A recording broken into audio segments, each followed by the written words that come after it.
Everyone, welcome to next ranker. तो आपके इस चैनल पे स्वागत है आप सभी का। तो स्टूडेंट्स, क्विक कॉन्सेप्ट का सीरीज चल रहा था, 2 आ गया था, आज लूंगा क्विक कॉन्सेप्ट नंबर 3 और वीडियोस में कुछ डिले हो रहा था, बट डोंट वरी, अब आपको डेली वीडियो इस चैनल पे देखने को मिलेगा। तो अगर आप नए मान लीजिए स्टूडेंट है तो इस चैनल को सब्सक्राइब जरूर कर लीजिए। चलिए स्टार्ट करते हैं। तो देखिए, आज का जो क्विक कॉन्सेप्ट है वो है इंजीनियरिंग मैकेनिक्स सब्जेक्ट से टॉपिक ऑफ फ्रिक्शन, जो कि मैकेनिकल सिविल दोनों के लिए गेट एग्जाम के लिए वैलिड होगा।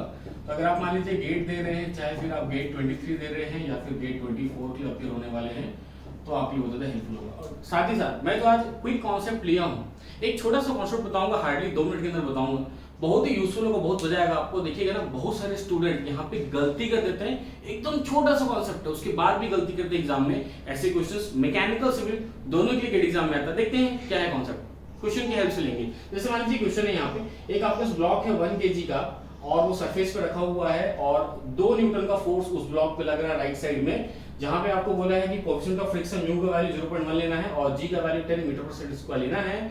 फाइनली जो आपसे पूछा हुआ है, बोला है the value of friction force is, friction force का क्या वैल्यू आएगा। 4 ऑप्शन दिए, 1 न्यूटन, 2 न्यूटन, 3 न्यूटन या नन ऑफ दिस दिया। अब देखिए मैक्सिमम स्टूडेंट कहां गलती करेंगे, सबसे उसकी बात करते हैं। तो मैक्सिमम स्टूडेंट सोचेंगे ठीक है भाई, फ्रिक्शन फोर्स क्या होता है, तो friction force F equal to हो जाएगा म्यू इनटू n हो जाएगा।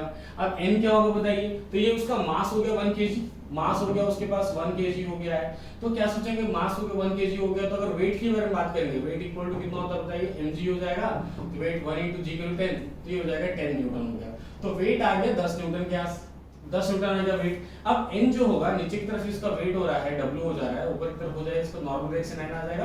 तो n का वैल्यू w लिख देंगे, तो n का जो वैल्यू आएगा वो भी आ जाएगा 10 न्यूटन आ गया। अब देख लीजिए n का वैल्यू आ गया 10 न्यूटन आ गया।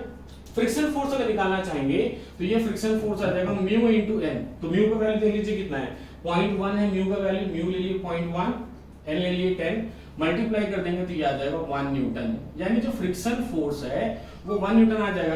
अब यहाँ पे ऑप्शन में a 1 न्यूटन दिया हुआ है, तो अगर आपको कोई बोलेगा ये सही है, तो नहीं, ये सही नहीं है, ये गलत है। क्यों गलत है देख लीजिए, बिकॉज अगर कोई बोलेगा ए वाला ऑप्शन सही है, ए वाला ऑप्शन सही है, तो बोलना पड़ेगा नो, ये सही नहीं। बिकॉज अब देखिए, ये जो फ्रिक्शन फोर्स है ये मैक्सिमम फ्रिक्शन फोर्स है स्टैटिक कंडीशन में, लेकिन आप देखिए 2 न्यूटन का जब फोर्स लगेगा ना, तो उस कंडीशन में आपको जो मैक्सिमम फ्रिक्शन जो अपोज कर पाएगा 1 न्यूटन। भाई किसी ब्लॉक पे अगर मान लीजिए मैक्सिमम फ्रिक्शन फोर्स 1 न्यूटन अगर मान लीजिए लग सकता है अपोजिंग, और उस पे 2 न्यूटन का फोर्स लगाएंगे, तो ऑब्वियसली बात है ब्लॉक तो राइट साइड मूव कर जाएगा, यानी स्टैटिक रहेगा नहीं, ये आ जाएगा डायनामिक कंडीशन में। और डायनामिक कंडीशन में जो फ्रिक्शन फोर्स आएगा वो स्टैटिक से कम आ जाएगा। यानी एक्चुअल फ्रिक्शन फोर्स की अगर हम लोग बात करें, एक्चुअल फ्रिक्शन फोर्स की अगर हम लोग बात करते हैं, तो वो वैल्यू जो होगा एक्चुअल फ्रिक्शन फोर्स होगा लेस देन 1 न्यूटन, 1 न्यूटन से लेस होना चाहिए, and this is our answer, और ये हमारा आंसर हो जाएगा। एक्चुअल फ्रिक्शन फोर्स 1 न्यूटन से कम होना चाहिए, लेकिन यहां देख लीजिए 1 न्यूटन,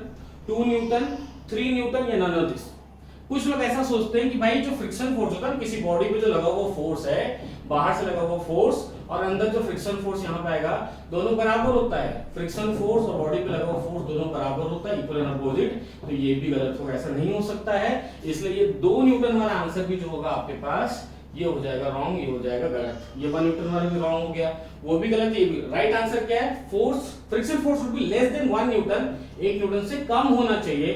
तो भाई 3 न्यूटन वाले भी कैसा हो गया है आपका, रॉन्ग हो गया है। तो इसका जो राइट आंसर होगा आपके पास, राइट आंसर होगा डी वाला, none of this, none of this will be the right answer. बहुत ही प्यारा कांसेप्ट, आई होप समझ आ गया होगा आप लोगों को कि कहां पे स्टूडेंट मिस्टेक कर सकते हैं। कोई स्टूडेंट ऑप्शन ए को सही समझ सकता है, कोई ऑप्शन बी को सही समझ सकता है, बट राइट ऑप्शन होगा option D, none of this. बहुत ही छोटा सा क्वेश्चन था, आई होप 1 मार्क्स में एग्जाम में आ सकता है, बट मैकेनिकल के स्टूडेंट जो सिविल के स्टूडेंट गेट एग्जाम में बैठेंगे, ऐसे क्वेश्चन मिस्टेक करने का चांस, यानी जो प्रोबेबिलिटी होगा हाईएस्ट होगा, बहुत ज्यादा मिस्टेक होगा। इसलिए मैं छोटा सा कंसेप्ट के थ्रू आपको ना 4-5 मिनट बताया हूं कि किस तरीके से आपको ना समझना है इस चीज को, और किस तरीके से आपको ना इस इंजीनियरिंग मैकेनिक्स के टॉपिक फ्रिक्शन को अच्छे तरीके से डील करना है। तो स्टूडेंट थोड़ा डिले हो गया था, बट अब मैं इस टाइप से कोई कॉन्सेप्ट लेके आते रहूंगा, और भी वीडियोस आएंगे।